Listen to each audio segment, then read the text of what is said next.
وبركاته. الحمد لله والصلاة والسلام على رسول الله وعلى آله وصحبه ومن والاه. This lecture is titled as Dealing with Our Youth.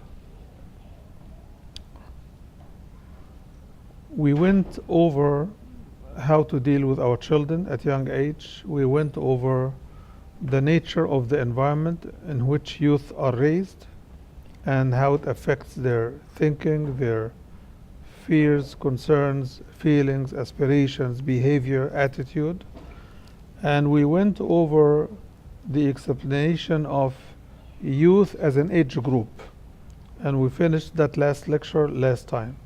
Tonight we are going to address the issue of dealing with our youth. This is a straightforward kind of bullet points, and inshallah I will have Brother Yusuf make for Sister Iman. I can email you the presentation to make it available to everybody so that you don't need to worry about writing what is on the screen. But if you want to write part of the commentary, this you will not find in the presentation. Okay? So I divided this into several sections. Things to understand, things to do, things to avoid. Okay? And then straight bullet of advice. Let us go over those quickly. Number one, you need to understand that youth are neither children nor adults. What is the implication of this? The implication is they will take you as they are themselves, going the roller coaster of being youth, moving from childhood into adulthood. In this transition, they sometimes behave like children, sometimes behave like adults. So you need to deal with them according to where they are. But you need to encourage them to move towards adult-like behavior. Okay? Okay. So number two that we need to understand is youth is a developmental transitional stage. Youth is not a stagnant age. Every day they have different things to worry about. Every day they have attitudes that are different from the day before. Every day they come up with new ideas, new desires, new wants, right? So we need to be ready to deal with those and never be frustrated because they seem to be having a shifting, moving target all the time. Be patient because that is their age and this is their stage. Okay. Number three, youth have needs, desires, and wants, and those are not necessarily similar to ours. So we have to be able to understand where they are coming from and to deal with their wants and desires and needs according to where they are in terms of maturity. And that doesn't mean that you cave into their demands. That means just understand where they are so that you are able to deal with them. Okay? But every child, every one of the youth you have at home, they may be two, they may be three or more, every one of them is unique. So don't compare them and don't apply what applied to one as applicable to the other. Everyone is a unique human being. Okay? So those desires are not necessarily the same, those needs are not necessarily the same, and their wants are the same. Okay. Youth are extra sensitive. Why? What is the source of sensitivity with the youth? Why do they get angry very quickly? We explained this before, but it doesn't hurt to repeat it because this is a central issue. Youth are living in an extraordinary amount of fears from different sources, and this puts them always on edge. So when you deal with them and they are angry and you don't know why, it is because something that you don't know is going on in their head. Okay? And as a result of this, they may not express themselves the way you expect. Why? Because they cannot fight their ideas on their own, and they cannot sometimes even sort it. And when you ask them, what do you actually want? Nothing. As if he or she are telling you, you don't understand, you will not understand me because you're not grown up here, you don't know the circumstances. They come up with every excuse that they know of. So we need to be patient, cool them down, give them the sense of security and the sense of respect. Listen to them. And when they are too frustrated to talk, tell them, when you're ready to talk, I'm ready to listen. Because this is how we accommodate their own frustration. Okay? So when they are frustrated, it's not necessarily that you have done something wrong, even if they claim you have. Okay? Because they are frustrated with or without you. We explained the sources of fear in the life of youth in the last 2 lectures, so I'm not going to go over those because it's a lengthy section that we have already covered. Okay. Part of the things we explain, and it falls under this also, is the fact that youth are more sensitive when they are in the presence of adults than when they are among themselves. When they have even a single adult in a youthful meeting, they are still very sensitive and very apprehensive because they consider adults as watchdogs, police officers, prison guards. This is the image they have about us adults. Especially if we are used to just tell them no, no, no, no, then we become their prisoners. So that image makes them extra sensitive. So when they are, and that's why, because moms play a very significant role in the lives of youth, because for the youth, most of the time, moms are more palatable. Why? Because they think because she is merciful, she is compassionate, she loves them, that she will tolerate and accept and accommodate anything. So they try to see where your limits are. Don't be dragged in that trial. Keep your limits clear, but open up your heart for what they want you to consider. Okay, youth prefer space over interest. Alaykum assalam wa rahmatullahi wa barakatuh. Alaykum assalam. If I can ask Yes. about that? Yes. So usually when I see they say that maybe they can talk to the mom, but there's no way they're going to bring up to the dad, right? So they talk to their mom about the situation. I mean, for me, I'm not their mom, so I can, if they're telling me that they did something haram or their kids, their friends want them to do something, they're pressured to do something haram, it's okay. If they're a mother and you have your limits, right? So you're saying you know that that's haram, like going to a party with whatever, So how do you listen and open your heart when you know the limit is like, how dare you even think to go to that party with whatever? Yeah, the how dare issue is the real issue in this discussion. The question doesn't recognize that the youth are the age of daring and adventure. This is how they expand their space to turn from children into adults. So if they do not dare, they will not get their space.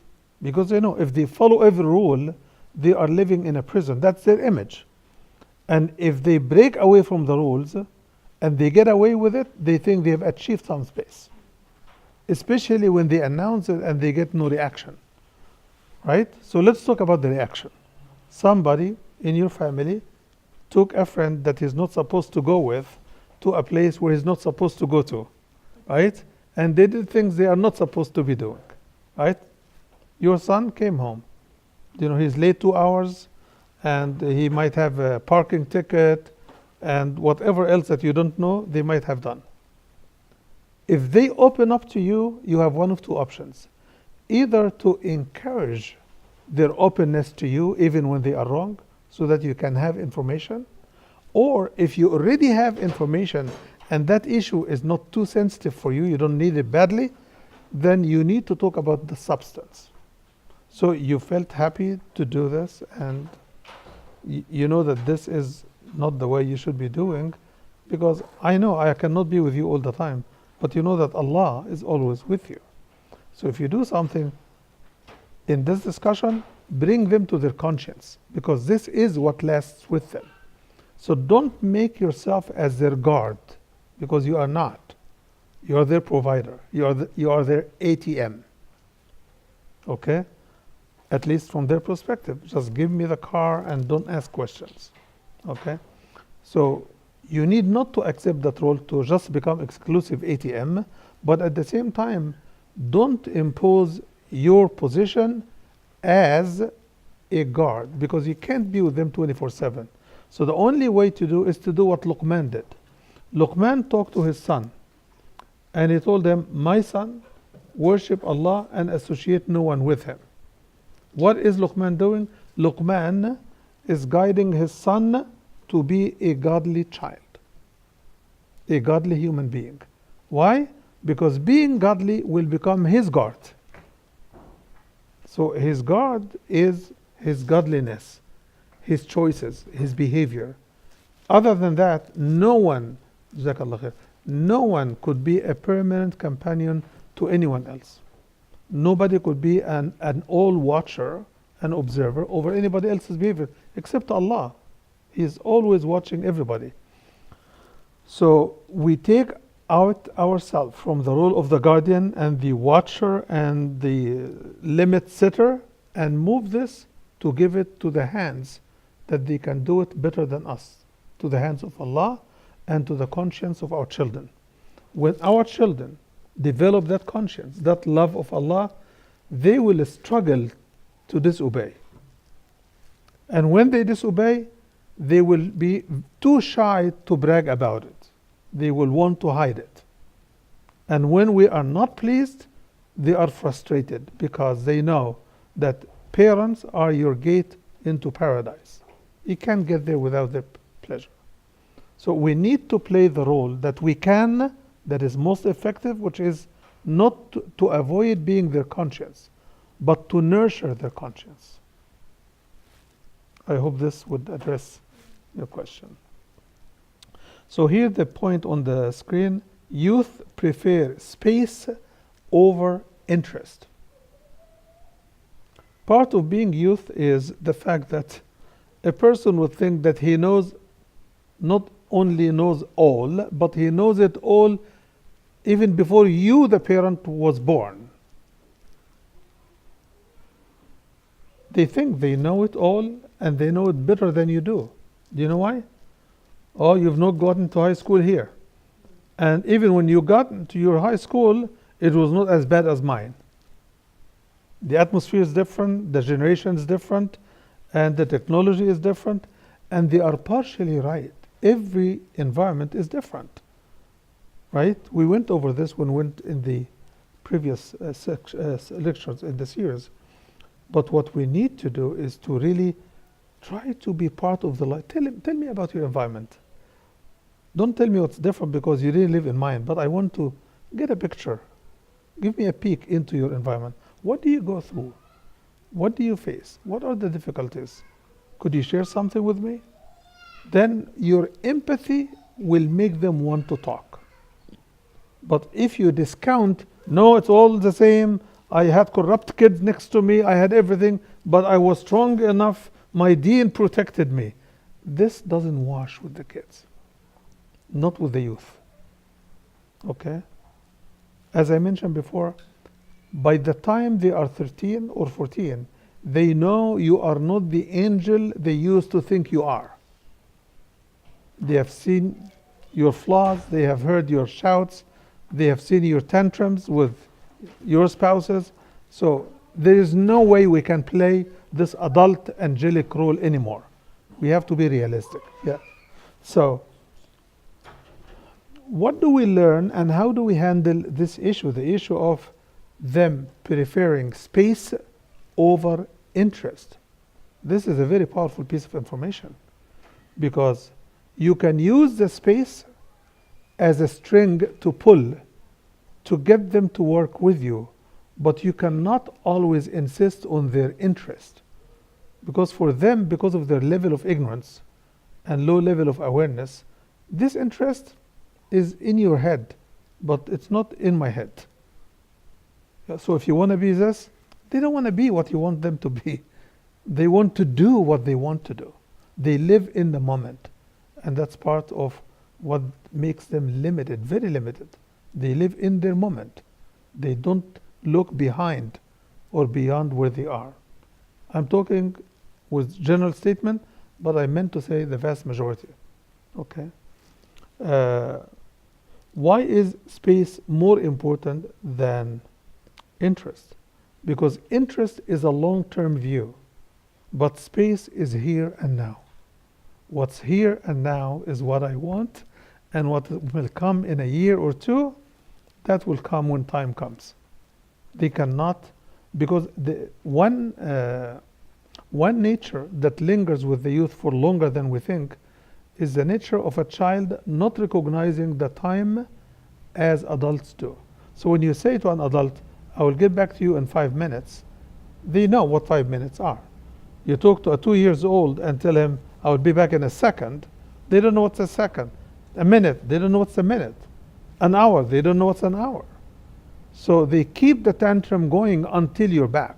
Why? Because they are desperate. They don't understand the time. Youth, when it comes to their interest, are as children with anything else related to time. So when you tell them, inshallah, they don't take it as something definitive. They take it as a joke. So they don't accept it.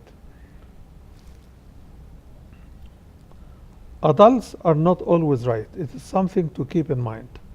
We need to understand this for a fact and deal with it for a fact.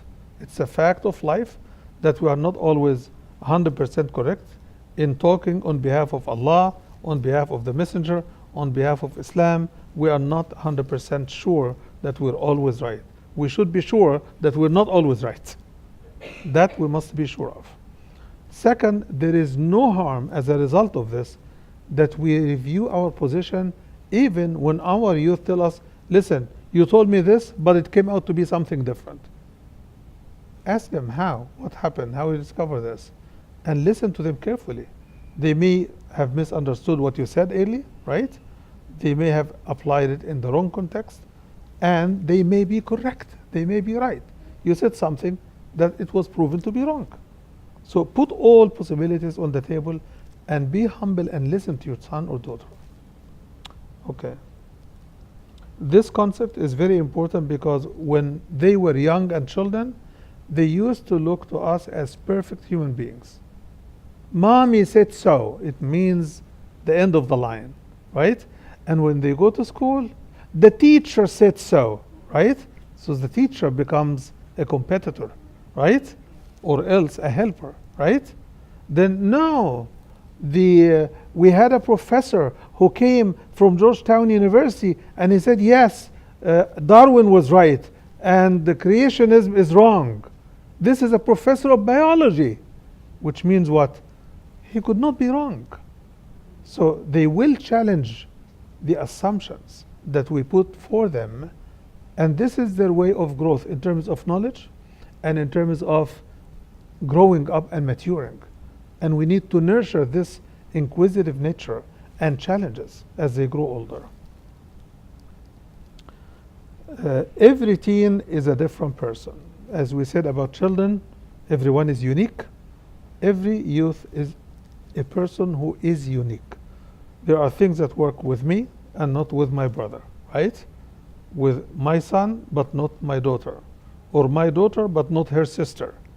So we have to accept that whatever worked with the older son or daughter is not necessarily applicable to those who follow. Sometimes we parents make the mistake, oh, this is how I did with your older sister. Why are you different? In what way do you think you should be treated differently? He should be treated differently because he's a different person. He has different appreciation, different level of knowledge, different areas of ignorance. So we need to treat everyone uniquely and appropriately.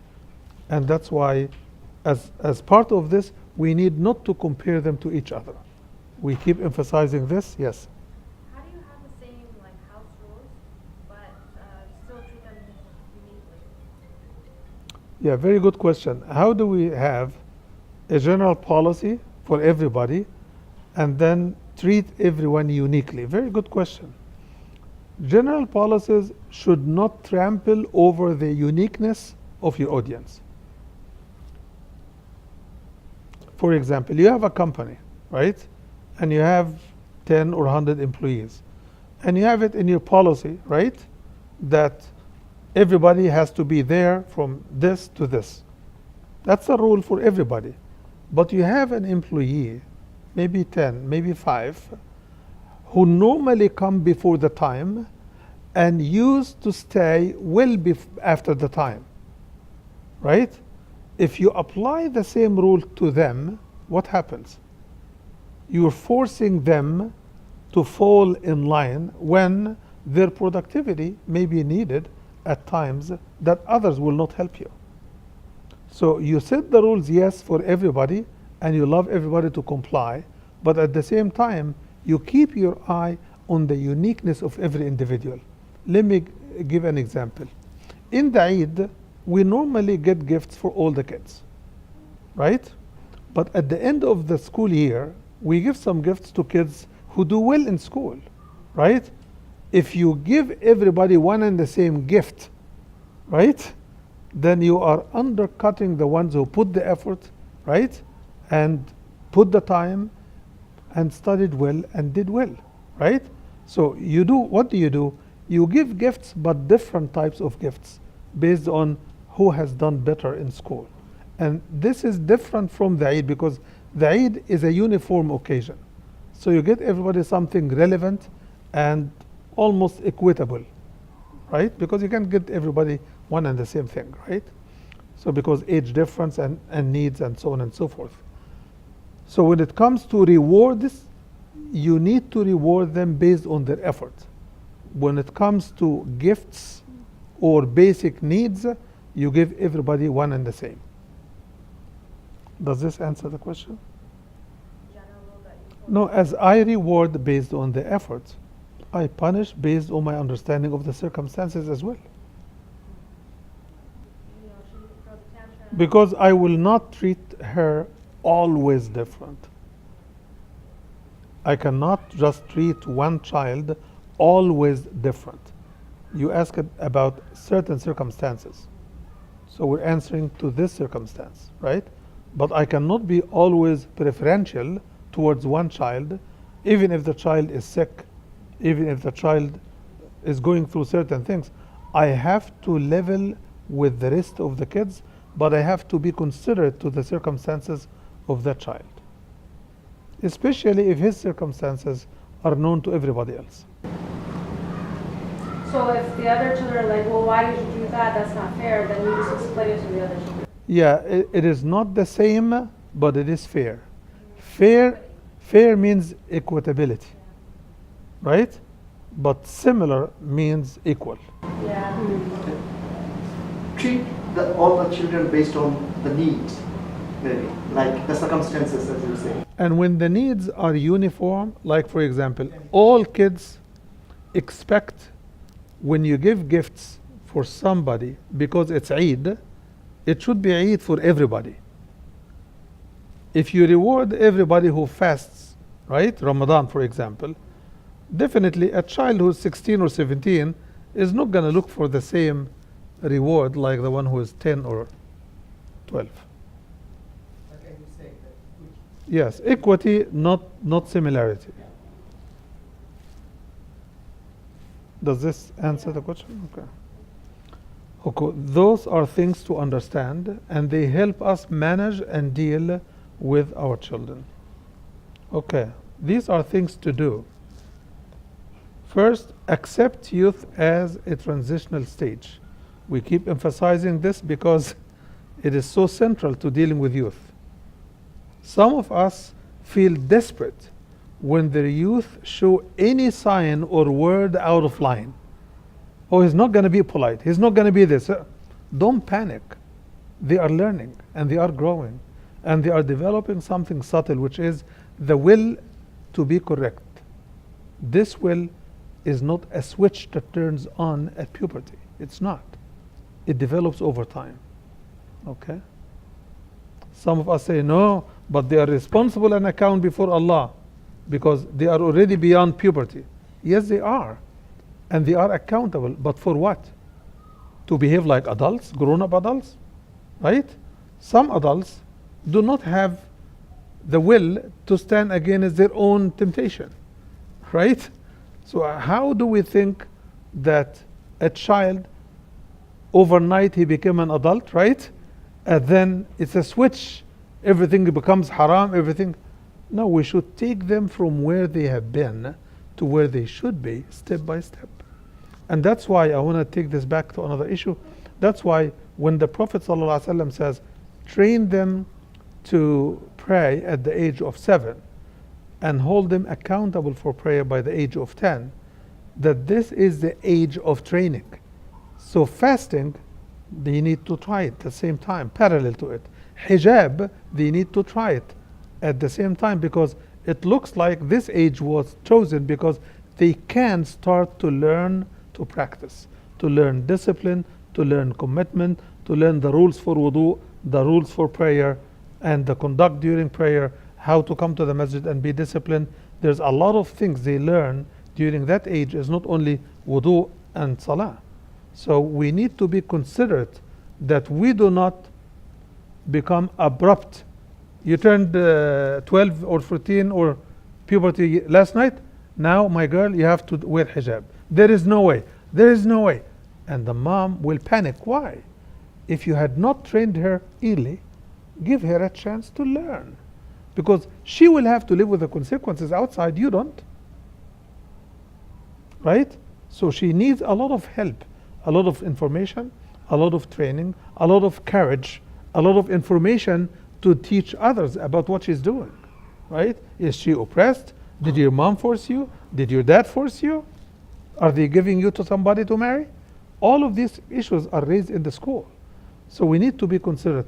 If we train them early, as the Prophet ﷺ says, it will be easier for them to recognize when they turn into puberty that there are rules to govern beyond this age.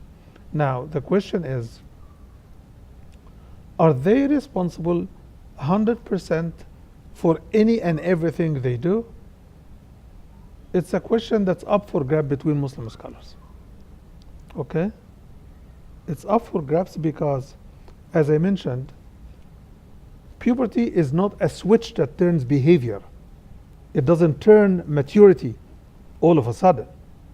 So Allah tells us we do not hold anybody accountable until we have sent a messenger. How do we hold our children accountable? Before we have taught them, before we have put them in the environment, before we have given them the tools to live with our guidance, with the guidance of Allah, right? Allah also says that Allah does not charge a soul with anything it cannot carry. So in this age, and with all what we have learned about it, how do we think that a child, just because he turned 13 or 14, that he now is as responsible as an adult in his 30 or 40? It cannot be. Why? They do not only miss a lot of knowledge that adults have, they also miss a lot of experience that we have. They also do not have a lot of the will and the strength of our maturity that adults have, right? So how do we put them in a corner as if they were full grown-up mature adults? We can't. So what are they actually are becoming responsible? By turning into puberty, they start to become responsible for their sexual behavior. So this should be your bottom line. Sexual morality, the morality between and the relationship between the two genders. This is central, because now if they fall, their fall is too harmful, right? If they develop bad habits in this area, it can continue to become bad habits even after they get married. So this should be the focus. They have matured physically, sexually. We need to bring this into intellectual maturity regarding sex, right? Educational maturity regarding the same. So when they reach this kind of maturity, they become fully responsible about this area, right? Can they, just by learning that you must pray now because you are crossing the puberty, do they start praying and all at once, all the time, with discipline and commitment? Could they do this? Yes, they could, but only with one condition. if they were trained at 7. So we have to give room for our own lack of training, right? And room for their ignorance and lack of practice. So there are so many factors that enter into the calculation of what are they really responsible for Islamically. Okay, yes. Like suppose my girls were wearing hijab and jilbab, everything like abaya from 10 years. That time it was not an issue. But when they hit puberty, like they became teenagers, now they start questioning. They read from various sources that like hijab is okay, but abaya, jilbab is not mandatory. They start giving like a logic and everything. Then they say that we are okay, we will cover, we will. But put not on the abaya, hijab. yes. They will do the hijab also, but not the jilbab. Yeah, we spoke about this before. I was absent. No, that's okay. I'm not blaming, but I'm saying we covered this issue. We need to go to the Quran and the Quran terminology because it unifies the vocabulary. The Quran uses the word jilbab. It didn't use the word abaya. But the Quran did not call head cover hijab. It's khimar. Khimar is غطاء الرأس. Hijab is not the head cover. Hijab linguistically means cover, right? It also means barrier, like a door is hijab. A wall is hijab because tahjub, it covers, right? So, naming the Islamic dress code for women hijab is a metaphoric name, okay? But Allah never said, tell your women to dress hijab. But He told them that they should draw down their jilbab, which means the Quran, in the text of the Quran, it approves the jilbab as a dress that is fit for women. Why? Because the jilbab is a loose fitting from shoulder to the knee, to the ankles, right? And it is loose fitting, and it is not transparent. So Allah approves the jilbab as the dress that is fit to cover the women. Okay? That excludes other types of dresses. Why? Because it does not meet all the criteria. So some would cover, but it would show the figure when they are tight. Some may cover, but if it is transparent, then it will show the skin below it, right? So we need to be careful that covering the person's body means that the clothes used need to be loose, non-transparent, and it needs to be covering all the skin. When one of those conditions is not met, then the person is as good as what they cover. So does it specify that it has to be one piece or? No, it doesn't have to be one piece. Another thing is, But the jilbab is one piece. yes, that's what I'm saying. The jilbab is one piece. One piece. It's not two pieces. It's not two pieces. It's not two pieces. Of course, you. If they want to wear an oversized shirt and a trouser, it doesn't work as a jilbab, right? The jilbab is what the jilbab is. We try to make the non-jilbab do what the jilbab does, and you will find a lot of scholars, right, who are saying, no, the jilbab was the dress of the Arabs, and this is cultural.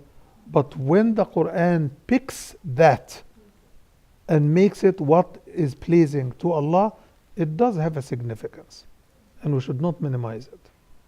Yes. If I can, about this question. So you know how you said when they hit puberty, they're not exactly adults and it takes transition. What if maybe your children were in that situation where they're not, it's taking time for them? And I think, I can guess that the reason why they're doing that is probably because of peer pressure, like Yes. these are kids, Like right? when they Yes. want See to their play. friends Because they're still kids, they want to play basketball, they say we trip over with the abaya, that sort of thing. So they say that at least when we are playing, can we do that? We will And also gradually- peer pressure. Peer Yeah. pressure, yeah. The other kids are wearing jeans, like they say at least we are wearing loose t-shirts and these things. What do we do? Do we allow or do Two things to mention here. One is the fatwa you hear from the vast majority of scholars who would allow a substitute for the jilbab so long as it covers. They are really doing this because they don't want the girls to say, if it is this or nothing, then it will be nothing. I speak to a lot of scholars and imams, and this is where it's coming from, okay? Because all of them, almost all of them, they have their girls dressed in hijab, right? In the proper, jilbab and so on and so forth.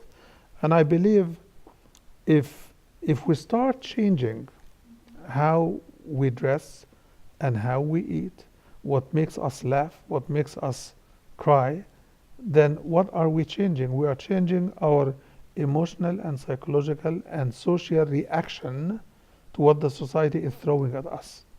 Accepting some, rejecting some, crying at some, laughing at some, as if we do not have a criteria by which we live. We are living by whatever is thrown at us, then we react to it, either by approval or rejection. But we should be living by the guidance given to us by Allah subhanahu wa ta'ala. This is not to say that a girl who is unwilling to dress a jilbab, that I should not support her to dress something different, like a long shirt over a loose pant, right? I should.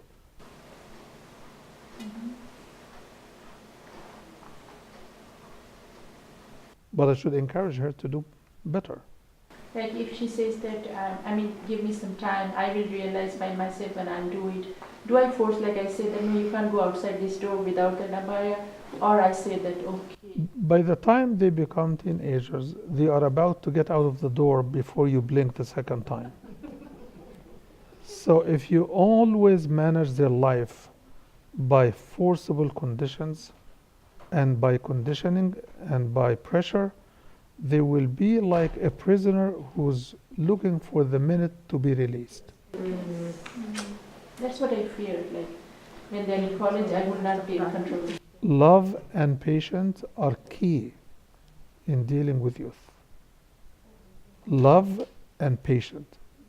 You can catch more flies with honey, right, than vinegar. So love and patience brings better result than anything else. But education, growing their conscience, connecting them with Allah subhanahu wa ta'ala, teaching them the love of Allah, the blessing of Islam, and the blessing of the guidance. We are a nation that has a treasure that is unlike any other nation. Our children don't know it. They look at Islam as a restrictive, forbidden religion. All its function is to say no, no. There is no yes in Islam. So I believe we should expand their horizon. Your statement is absolutely correct because last night my youngest daughter said the same thing. Yes, she was just preparing you for tonight. Why you say us not to celebrate the birthday? Yes. Everybody's doing. That's exactly what you have said. It looks like I had teenagers too. Yeah. So it is a transitional period. All what we need to do really and monitor is that they are going on the upswing of things. They are not vacillating, and they are not going down, and they are not up and down all over the chart. So make sure that they are just in a progression. Even if sometimes they dip, they go back. They dip, they go back. But if they are going up, keep your eyes on the trend. And also let us be a good example. Yes. Saying no doesn't mean anything. But they need to learn the principle of no's.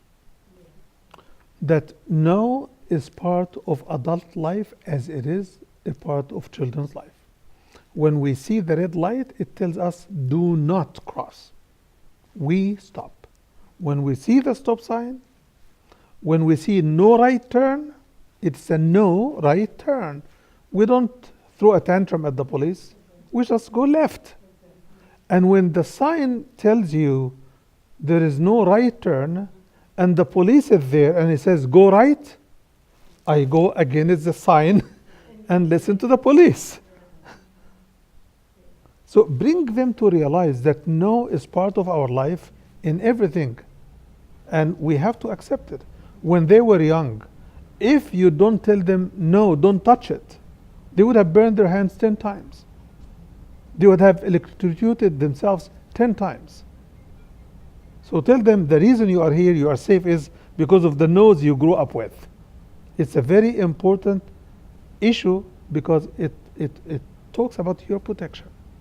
You may see it as restrictive, and definitely no is a restrictive word, right? But this is life. In paradise, there will never be a no. What you wish, not only what you want, but you wish you will have. You see the vast difference? Nobody will tell you your time is up, get out of paradise. No. So only over there are no limits to pleasure. But here there are limits. Imagine somebody who's born a millionaire and he decided not to ever work because he's rich.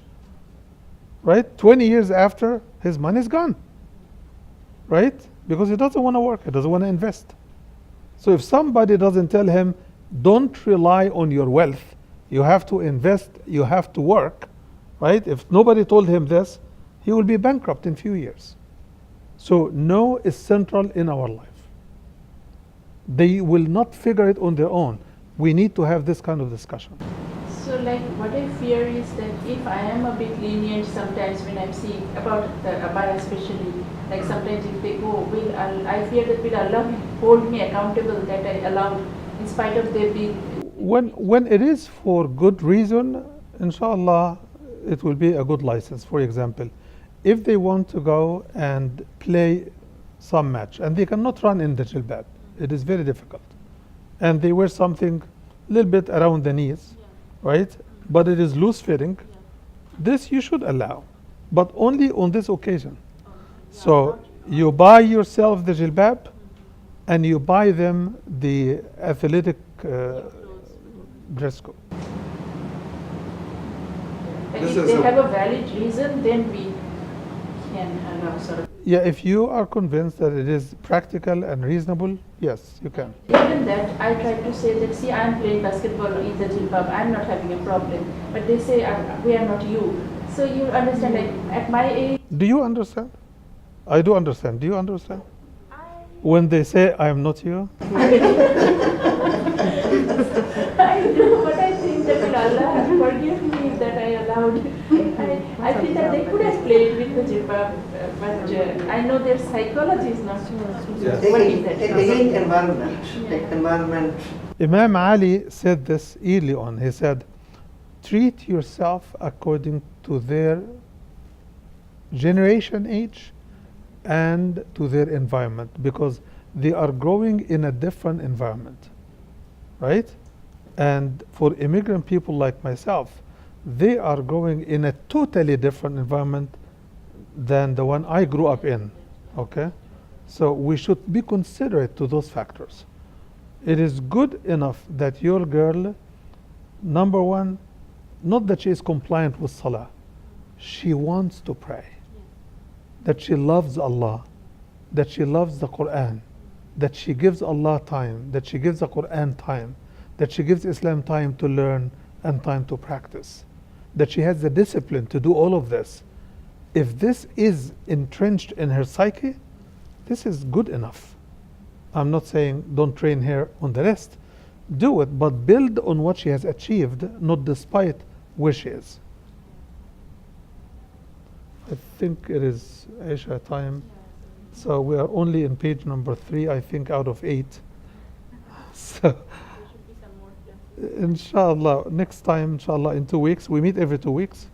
Inshallah, tell your husbands to please join us, at least for this year's, inshallah. جزاكم الله خيرا سبحانك اللهم وبحمدك أشهد أن لا إله إلا أنت نستغفرك ونتوب إليك